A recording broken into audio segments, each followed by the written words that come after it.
बिल्कुल म्याऊं म्याऊं करते हुए प्रसन्न। दोनों की भक्ति में इतनी शक्ति थी कि भगवान ने इन्हें पाप से बचाने के लिए आग को भी बिल्ली के बच्चों के लिए शीतल कर दिया।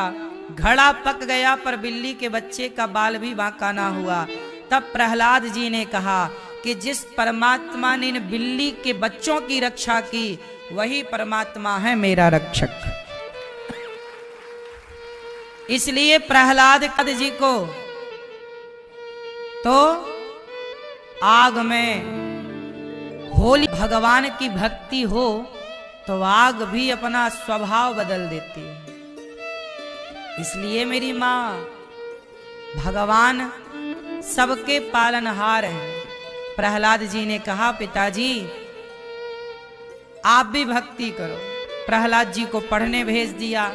कुछ दिनों के बाद पढ़कर आए। हिरण्यकश्यप ने पूछा कि तुम्हारे भगवान कहाँ रहते हैं। प्रहलाद जी ने कहा पिताजी न केवलम में भा, जो प्रहार किया खंबे पर खंबा तो टूट गया, पर प्रहलाद ने कह दिया कि इस खंबे पर भगवान है तो मेरे भक्त का वचन मिथ्या ना हो।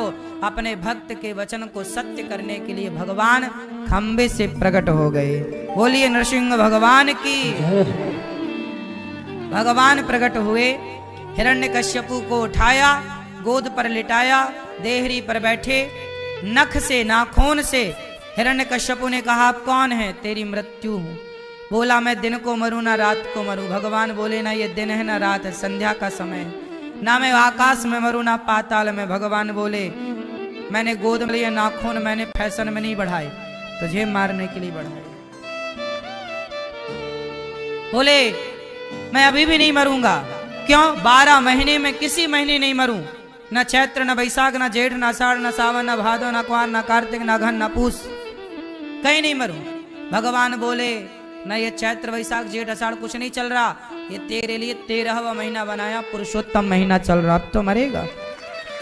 नख से छाती विदीर्ण कर दी और हाथों को माला बनाकर भगवान ने पहना। हिरण्यकश्यपु का उद्धार कर दिया। प्रहलाद से कहा पुत्र कुछ मांग लो। प्रहलाद ने कहा प्रभु आपसे कोई कामना लेकर थोड़ी आपकी हम आराधना करते हैं। प्रहलाद जी निष्काम भक्त हैं, कोई कामना नहीं, कोई डिमांड नहीं। इतना बड़ा भक्त प्रहलाद जी जैसा, लेकिन भगवान से कामना जीरो, कोई काम, यही निष्काम। इसलिए प्रहलाद जी जान गए कि आप तो हमारे ही हैं। हम आपसे क्या मांगे? क्या मांगे बताओ।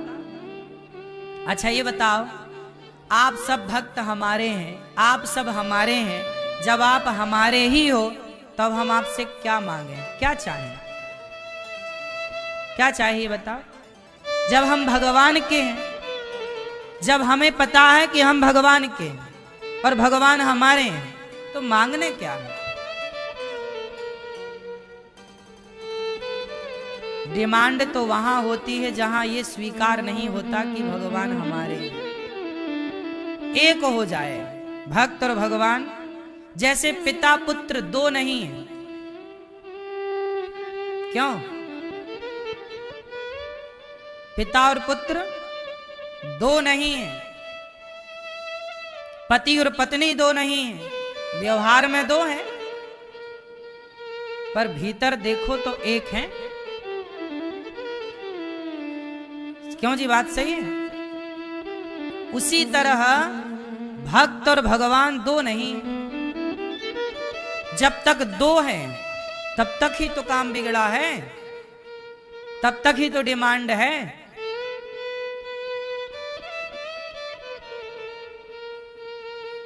जब बोध हो जाए, छोटा बच्चा पिता से मांगता है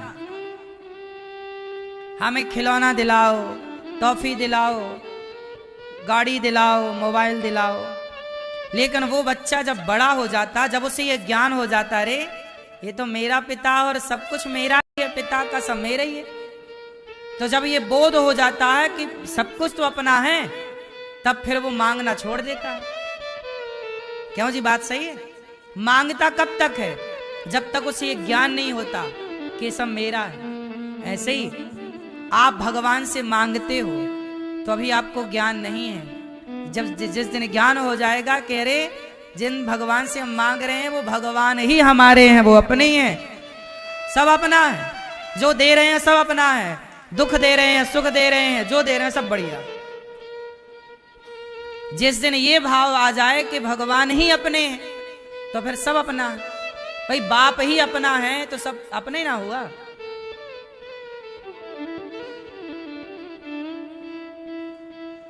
बाप है तो सब है, भगवान है तो सब है।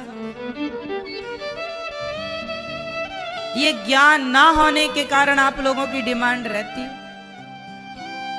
इसलिए मेरी मां ये मान लो कि भगवान आपके पिता की तरह उनसे व्यवहार करो।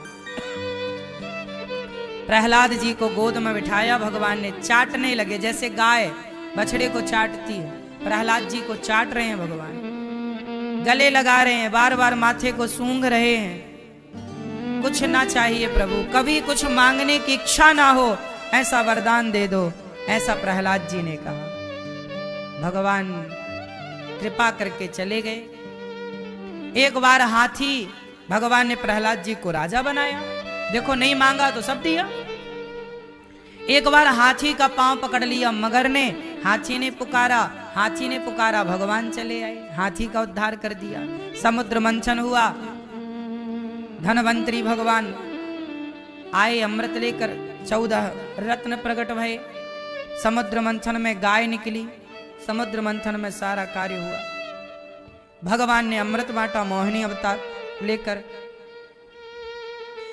गाय समुद्र मंथन से निकली है, लक्ष्मी जी समुद्र मंथन से निकली है। राजा बलि पर कृपा करने के लिए भगवान वामन बन करके आए। 3 पग भूमि मांग ली, पहले पग में पाताल, दूसरे पग में सत्यलोक, तीसरा पग राजा बलि के मस्तक पर रख दिया।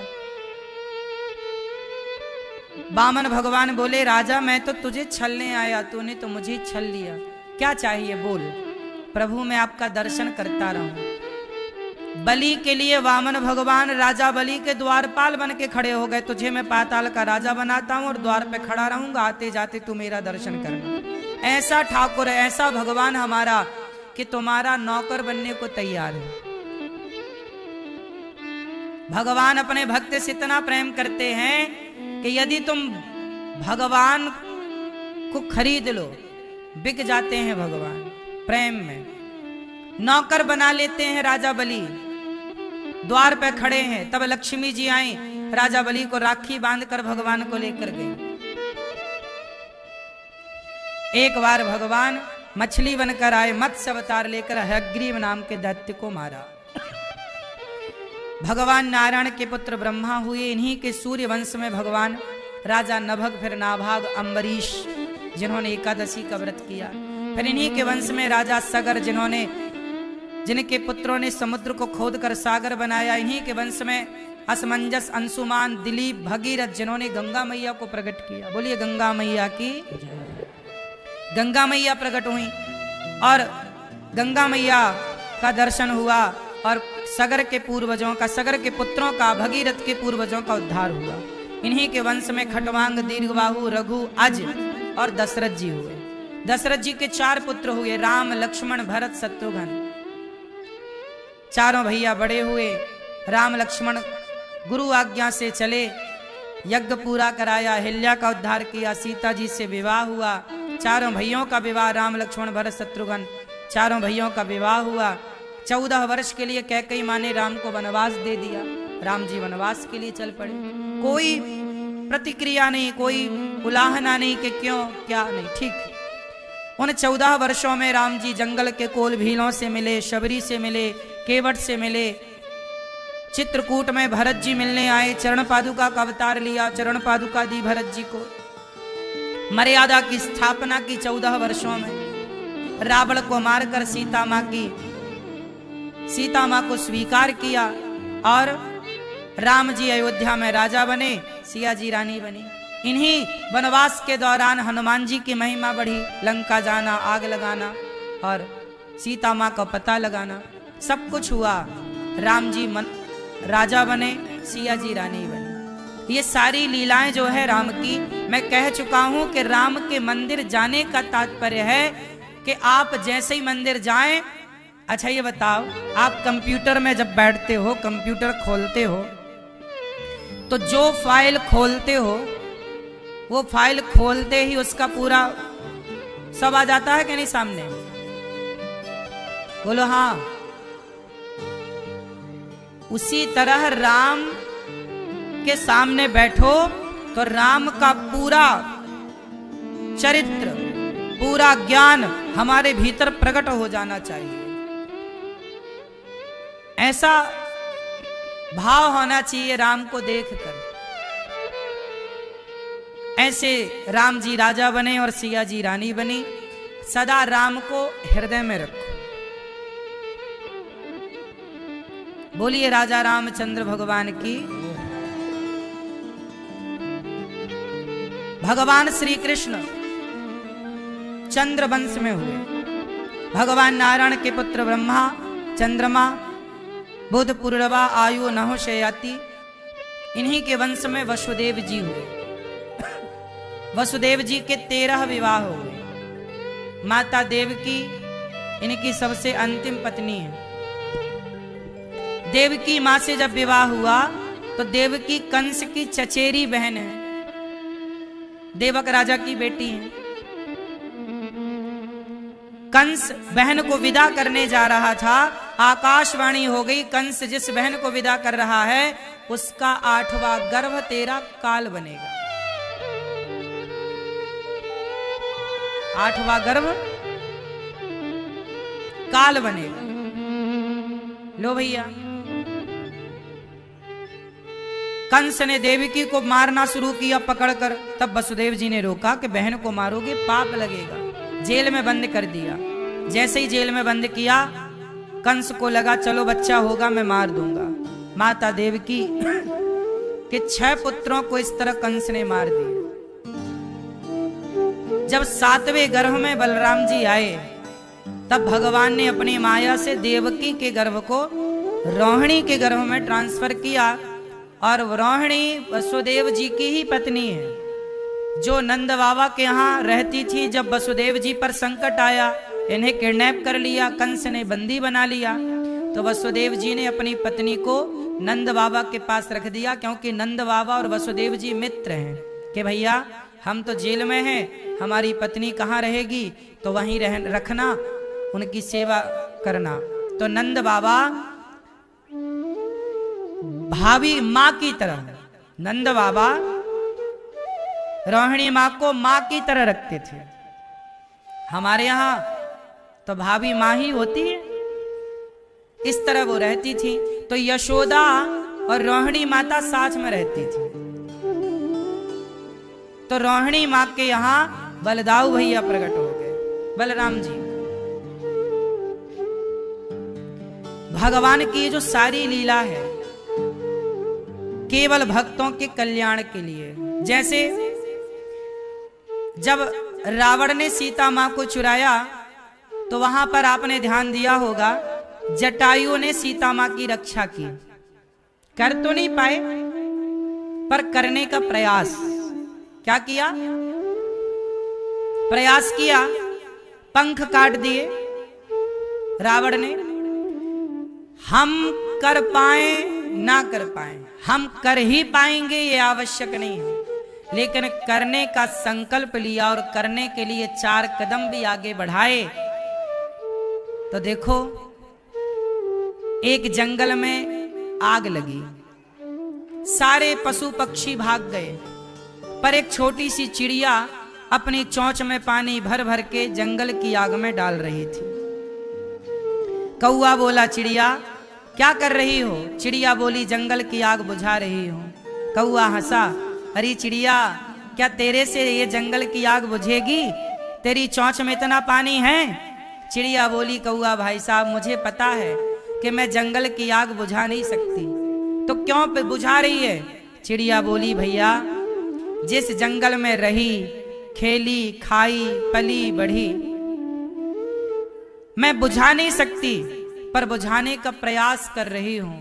क्यों? क्योंकि जब इतिहास लिखा जाएगा इस आग का, तो मेरा नाम आग लगाने वालों में नहीं, आग बुझाने वालों में लिखा जाएगा। मैं नहीं बुझा पाऊंगी आग, पर मेरा नाम किस तरफ होगा? बुझाने वालों में। उसी तरह ये दास अनिरुद्ध ने सोचा कि आज संसार में कितनी वृद्ध माएं हैं, कितने जरूरतमंद लोग हैं, फुटपाथ पर साधु भूखे प्यासे पड़े हैं। सबको तो सबकी सेवा तो नहीं कर पाएंगे, सबका दुख तो हम दूर नहीं कर सकते, सबका दुख तो भगवान ही दूर करें। लेकिन जब इतिहास उठाकर देखा जाए तो हमारा नाम दुख देने वालों में नहीं, आंसू पोंछने वालों में लिखा जाए। आंसू देने वालों में नहीं, आंसू पोंछने वालों में लिखा जाए। मैंने गौरी गोपाल आश्रम में जो 290 माताएं लगभग रहती हैं, इन माओं की आंखों में मैंने आंसू नहीं दिए। आंसू देने वालों की लिस्ट अलग है, हमारा नाम आंसू देने वालों में नहीं, आंसू पहुंचने वालों में। आपसे भी बस मेरी इतनी सी प्रार्थना है कि आप भी अपना नाम वृद्ध माओं के आंसू पहुंचने वालों में ही आप लोग नाम लिखा रहे हैं। आज मैं आप लोगों का फिर धन्यवाद करूं। आप लोगों के सहयोग के बल पर इन माताओं को यहाँ रहने की व्यवस्था हुई। आज इतनी सारी सैकड़ों माताएं यदि गौरी गोपाल में हैं, उनकी दवाई, उनका भोजन समय से मिल रहा है, रहने की व्यवस्था है। किसके बल पर? आप लोग सहयोग करते हैं इसलिए। और आप लोग सहयोग नहीं करेंगे ना तो गौरी गोपाल में चूल्हा भी नहीं जलेगा। ये वृद्ध माएं, जो सैकड़ों माएं गौरी गोपाल में रहती हैं, लगभग 290 माताएं, ये खाएंगी कैसे? आप सहयोग करते हैं, आप रोटी देते हैं, तब तो चूल्हा जलता है। और केवल वृद्ध माओं के लिए नहीं, यहाँ फुटपाथ पर जो साधु संत रहते हैं, उन संतों को भी यहाँ भोजन मिलता है गौरी गोपाल में। हजारों साधु संतों को नित्य प्रसाद मिलता है। आप भी संतों को अपनी ओर से अन्नदान करें, अन्न क्षेत्र बंटवाएं। ये देखो हजारों भक्त नित्य साधु, कितना बड़ा पुण्य है कि द्वार पर साधु आए और आप उन्हें रोटी दें। आप ये समझो कि गौरी गोपाल आपका है और आपके ही द्वार पर आया। देखो आप लोग घर बनवाते हो ना, तो अपने घर में दरवाजा लगाते हो। गौरी गोपाल बना, आपने गौरी गोपाल में दरवाजा देखा सामने? जहां बैठे हो सीधा सामने देखो, पीछे दरवाजा है? नहीं है, दरवाजा नहीं है। ध्यान नहीं दिया होगा आप लोगों ने। ध्यान दो इन बातों पर। गौरी गोपाल में दरवाजा नहीं है। क्यों? क्योंकि गौरी गोपाल आपका है।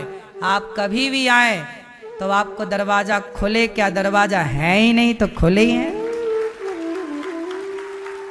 ये गौरी गोपाल आपका है, इसीलिए आपका है तो आप रात को 2 बजे भी आ सकते हैं, दिन के 2 बजे भी आ सकते हैं, तो आपको दरवाजा का सामना ना करना पड़े। कोई ये नहीं कह सकता कि हम गए थे और गौरी गोपाल का दरवाजा बंद था। दरवाजा है ही नहीं तो बंद का सवाल ही नहीं है। हमने दरवाजा लगाया ही नहीं। देखा कि नहीं आप लोगों ने? सामने परिक्रमा मार्ग से खड़े होकर देखे, लक्ष्मी नारायण भगवान का दर्शन होता है। परिक्रमा से खड़े होकर, सड़क से खड़े होकर लक्ष्मी नारायण भगवान तक कोई बीच में दरवाजा दिखे तो बताना, है कोई दरवाजा? देख लेना, गौर कर लेना। ये सारी सेवाएं आपके सहयोग से। गौरी गोपाल आपका है। ये संत आपकी रोटी खाते हैं, आपको भजन का पुण्य देते हैं। बेटी के जन्मदिन पर, बेटे के जन्मदिन पर आप भी अन्नदान करो, करने लायक हो तो। आप सहयोग करते हैं तो गौरी गोपाल का चूल्हा जलता है। और मैं तो कहता हूं कि अपना नाम रोटी छीनने वालों में नहीं, किसी भूखे को रोटी देने वालों में अपना नाम लिखाओ। आग लगाने वालों में नहीं, आग बुझाने वालों में नाम लिखाओ। ठीक है मेरी माँ? संतों को ही भोजन मिलता है गौरी गोपाल में, ऐसा नहीं। वृंदावन धाम में कोई भी भक्त आ जाए, आप में से कितने लोगों ने प्रसाद पाया गौरी गोपाल जी में? सवेरे से शाम तक यहाँ भक्तों की लाइन देखते हो कि नहीं? किस किस ने देखी है? गौर किस किस ने किया कि यहाँ लाइन लगी रहती है? खाने वालों के लिए कोई मना करता है? कोई दरवाजा ही नहीं है साहब, आओ प्रेम से खाओ, कोई रोकने वाला नहीं है। पूरे गौरी गोपाल में नीचे से ऊपर तक आप घूमते होंगे, कोई रोकने वाला हो तो बताओ? क्योंकि ये आपका है, आपके ही सहयोग से आप सबकी सेवा। यदि आपको लगे कि आप भी अन्नदान करें, आपके सहयोग से हजारों भक्त भोजन पाते हैं। आप भी एक दिन की रसोई सेवा करवाओ कि आज हमारी ओर से बटेगा, आज हम भक्तों को भोजन बंटवाएंगे। आज हम व्रत देखो, अंधा हो लंगड़ा हो सब लाइन में लगते हैं, सब प्रसाद पाते हैं। और आपकी रोटी आप जो दान करते हो, आपका भोजन पाते हैं। ये कितना बड़ा पुण्य का कार्य है ना, किसी को भोजन कराना। इसलिए मेरी माँ, रोटी देने में सकुचाओ ना, रोटी दान करना सीखो। रोज आपकी रोटी 2-4 रोटी गौरी गोपाल तक पहुंचे। एक दिन की रसोई आप बंटवाओ, एक दिन की अन्न क्षेत्र सेवा आप करो। रोज यहाँ पर अंधे लंगड़े बहरे साधु सेवा, संत सेवा, कोई भी आओ, सबको पेट भर प्रसादी है। आप भी ये पुण्य का कार्य लो और आप भी कराओ कि आज हमारी ओर से ये सेवा, आज हमारी ओर से ये सेवा। जो सेवा करता है ना, जटायु जी ने सेवा की, माता सीता के प्राणों की रक्षा कर ना पाए, लाज उनके बचा ना पाए, पर प्रयास तो किया। हम कितना कर पाए अलग विषय है, पर करने का प्रयास तो कर रहे हैं। तो आप भी सेवा करने लायक हो तो करो। आओ, आप में से कुछ भक्तों ने नाम पहुंचाए हैं, आप भी वृद्ध माओ के बेटा बनो, बेटी बनो, माओ को रोटी दो, दवाई दो, माओ के लिए कमरा बनवा कर दे सकते हैं। माओ के लिए आश्रम में निर्माण कार्य जो चल रहा, फर्स्ट फ्लोर तो कंप्लीट है, सेकंड फ्लोर में अभी कुछ भी काम नहीं हुआ, प्लास्टर है, जाके देख सकते हैं। एक वहां पर प्लास्टर के आगे कोई काम नहीं हुआ। जब तक आपका सहयोग नहीं होगा तो ऊपर माताओं की व्यवस्था कैसे होगी रहने की। अभी मैंने सोचा वृद्ध पिता लोग आ रहे हैं, बोले हमारी व्यवस्था करो, कहाँ रहें हम लोग। उनके लिए भी अब है, संत लोग फुटपाथ पर। ये देखो सेकंड फ्लोर का ये हाल है अभी, यहीं जहाँ गौरी गोपाल सेकंड फ्लोर में अभी प्लास्टर हुआ है, इसके अतिरिक्त तो कुछ नहीं हुआ। फ्रंट से ऐसा लगता है कि पूरा गौरी गोपाल तैयार है, पर भीतर से अभी सेकंड फ्लोर में कोई काम नहीं हुआ प्लास्टर के सिवा, अभी फिनिशिंग कुछ भी नहीं हुई। क्योंकि आप सब सहयोग करें। अभी तो केवल लक्ष्मी नारायण भगवान आकर बैठे हैं, आप सबके सहयोग से ही तो काम होता है। मैं कोई फैक्ट्री थोड़ी चलाता हूँ, सहयोग आप करते हैं, भीख आपसे मांगता हूँ, आप सहयोग करते हैं तो कार्य होता है। और सब सेवाओं के लिए तो आप भी इन सेवाओं से अपने आप को जोड़ सकते हैं। एक एक कमरे की फिनिशिंग आप कराएं तो सब कार्य। अब आप देखे होंगे जिस व्यवस्था में माताएं रह रही हैं, इस व्यवस्था को बनाने में पैसा लगता है कि नहीं? बोलो बोलो मेरी माँ, नहीं लगता? फिर माताओं के रहने की व्यवस्था अच्छी है कि नहीं? किस किस को अच्छी लगी? अब ये व्यवस्था कैसे बनती है? आप सबके सहयोग से। इसलिए आप भी थोड़ा थोड़ा सहयोग, जरा जरा सा आओ। कुछ ना करने लायक हो तो 2-4 रोटी का ही सहयोग करना। कुछ भक्तों ने नाम पहुंचाए, आप भी गौदान कर सकते हैं। यहाँ गौ सेवा होती है, गौरी गोपाल गौ सेवा। 150 विद्यार्थी पढ़ते हैं गौरी गोपाल गुरुकुल में। इन बच्चों की शिक्षा में आप सहयोगी बने। आओ, नाम सुनते हैं दानवीर महापुरुषों के, जिन्होंने धन को धर्म से जोड़ा है। बोलिए वृंदावन बिहारी लाल की जय, सदगुरुदेव भगवान की जय। समुपस्थित सभी श्रद्धालुजनों को जय श्री कृष्णा। चैनल के माध्यम से घर बैठकर श्रीमद् भागवत कथा का रसपान कर रहे आप सभी श्रद्धालुजनों को जय श्री कृष्णा। व्यासासीन पूज्य श्री महाराज जी के चरणों में कोटसा नमन वंदन। आप सभी ने अभी श्रवण किया कि कितनी सुंदर सी सेवाएं गौरी गोपाल आश्रम में चल रही हैं। वृद्ध माताओं की सेवा, अन्य क्षेत्र रसोई सेवा, गुरुकुल की सेवा, गौशाला की सेवा, संत निवास बनने का निर्माण कार्य का कार्य भी पूज्य श्री महाराज जी के द्वारा यहाँ पर किया जा रहा है। सुंदर सी सेवाओं का क्रम निरंतर यहाँ पर चल रहा है। परिस्थिति कैसी भी हो लेकिन सेवाएं कम नहीं होती हैं, सेवाएं बढ़ ही रही हैं और कुछ महानुभावों ने उन सेवाओं के लिए अपना सहयोग समर्पित किया है। आप सभी से भी प्रार्थना है कि सुंदर सी सेवाओं से आप भी जुड़ें। संस्था के अकाउंट नंबर टीवी स्क्रीन पर दिख रहे हैं। सुंदर सा सहयोग सुंदर सी सेवाओं में समर्पित करते हुए मोबाइल नंबरों में संपर्क कर आप भी अपना नाम दर्ज अवश्य कराएं। आइए जब तक उनका नाम श्रवण करते हैं आप भी संकल्प लें। शांति देवी अल्मोड़ा से 5021 रुपए का सहयोग समर्पित कर रही हैं। रमेश्वर शंकर महाराज से विशेष सहयोग। रमेश कुमार गुप्ता कानपुर से 11,000 रुपए। शैला कृष्णकांता पवार मुंबई से 11,000 रुपए। कुमार मलिक मुंबई से 11,000 रुपए। पुष्पा देवी 5,000 रुपए एवं स्वर्गीय तेजस रविंद्र चौधरी महाराज से 10,000 रुपए। मीनू रानी जी पंजाब से 31,000 रुपए का आप सहयोग समर्पित कर रही हैं। श्री हर्षद भाई गोवर्धन भाई पटेल गुजरात से संपूर्ण सेवाओं के लिए 77,000 रुपए का आप सहयोग समर्पित कर रहे हैं। कोकिलाबेन गोवर्धन भाई पटेल गुजरात से संपूर्ण सेवाओं के लिए 15,000 रुपए। गीताबेन प्रदीप भाई पटेल गुजरात से संपूर्ण सेवाओं के लिए 82,000 रुपए का आप सहयोग समर्पित कर रहे हैं। कैलाश सोनगारा राजस्थान से 5,000 रुपए। कांता सोनगारा राजस्थान से 5,000 रुपए। पुष्पा सोनगारा जी आप भी राजस्थान से 5,000 रुपए का सहयोग समर्पित कर रही हैं। विनोद दीपक लक्षकार अर्चना देवी जी सूरत गुजरात से 51,000 रुपए का आप सहयोग समर्पित कर रहे हैं। बहुत बहुत धन्यवाद, बहुत बहुत साधुवाद। गुप्तदान कृषि सज्जन ने 11,000 रुपए का सहयोग समर्पित किया है। आप भी संकल्प लें, सुंदर सी सेवाओं से जुड़ें, औरों को भी जोड़ें और सुंदर सी सेवाओं में अपना सहयोग समर्पित करते हुए पुण्य लाभ कमाएं। आप देख रहे हैं कितनी सुंदर सी सेवाएं श्रीधाम वृंदावन गौरी गोपाल आश्रम में चल रही हैं। वृद्ध माताओं की सेवा, सैकड़ों ऐसी असहाय दिनहीन जरूरतमंद वृद्ध माताएं हैं जिनको सहारे की आवश्यकता है। ऐसी माताओं की सेवा तो हो ही रही है, कुछ माताएं और हैं जिन्हें सहारे की आवश्यकता है। जो आश्रम कंप्लीट होगा और भी रूम जो बाकी महाराज जी ने जैसे अभी बताया कि एक फ्लोर अभी बाकी है, जैसे ही वो बनता है और माताओं को भी स्थान दिया जाएगा तो आप सभी से अपेक्षा है कि आप भी ऐसे सुंदर से कार्य में अपना सहयोग दें, अपना हाथ बटाएं। अन्य क्षेत्र की सेवा से जुड़ सकते हैं, रसोई सेवा से जुड़ सकते हैं। संस्था के अकाउंट नंबर टीवी स्क्रीन पर दिख रहे हैं। आप अपना सुंदर सा सहयोग समर्पित करते हुए मोबाइल नंबरों में संपर्क कर आप भी अपना नाम दर्ज अवश्य कराएं। 5 तारीख से 10 तारीख तक पुनः श्रीमद् भागवत कथा के पोथी पाठ बैठाले जाएंगे। 5 तारीख से 11 तारीख तक 11 मार्च तक आप भी पोथी यजमान बन सकते हैं अपने पितरों की प्रसन्नता के लिए, घर में सुख शांति के लिए। ब्रज 84 कोष में आप भी यदि सम्मिलित होना चाहते हैं, आप भी परिक्रमा करना चाहते हैं तो आप भी मोबाइल नंबरों में संपर्क कर आप भी अपना नाम दर्ज अवश्य कराएं। आइए इसी क्रम के साथ चलते हैं पूज्य श्री महाराज जी के चरणों में। जय श्री कृष्णा, जय श्री राधे। भगवान भादों का महीना कृष्ण पक्ष की अष्टमी तिथि आई और देवताओं ने स्तुति की। सत्यव्रतम सत्य परम त्रिसत्यम सत्यस्य योनिम निहितम च सत्ये सत्यस्य सत्यमृत सत्य नेत्रम सत्यात्मकम त्वाम शरणम प्रपन्ना। देवता स्तुति करके गए तब भादों के महीने कृष्ण पक्ष की अष्टमी तिथि रात्रि के ठीक 12 बजे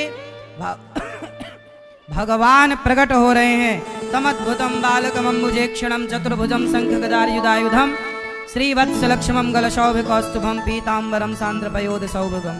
जब भगवान प्रकट भये तो वसुदेव जी भगवान को लेकर चले। भगवान को लेकर चले, तेल के ताले खुल गए, पहरेदार सो गए। भगवान जब भगवान मथुरा से चले तो गोकुल में यशोदा ने कन्या को जन्म दिया। कृष्ण को रखकर कन्या को लाए। वसुदेव जी के बेड़ियां बंध गईं और कंस को पता चला, पत्थर से पटक दिया कन्या को। हाथ छूटकर कन्या आकाश में गई। आकाशवाणी हुई, कंस ने सुना तुझे मारने वाला प्रकट हो गया है। देवकी वसुदेव को कंस ने मुक्त कर दिया। अब ब्रजमंडल में मैया को पता चला, बुढ़ापे में रबड़ी सी रात में लड़ुआ सुलाला भयो, बधाई मिलवे लग गई। मैया यशोदा बधाई हो मैया, तेने बुढ़ापे में रबड़ी सी रात में लड़ुआ सुलाला जायो है मैया ने। खूब नंद बाबा ने भूमि दान, स्वर्ण दान, गौ दान, तिल के पहाड़ बनाए के दान किया। खूब आनंद हुआ, नंद के आनंद भयो। नंद बाबा बधाई।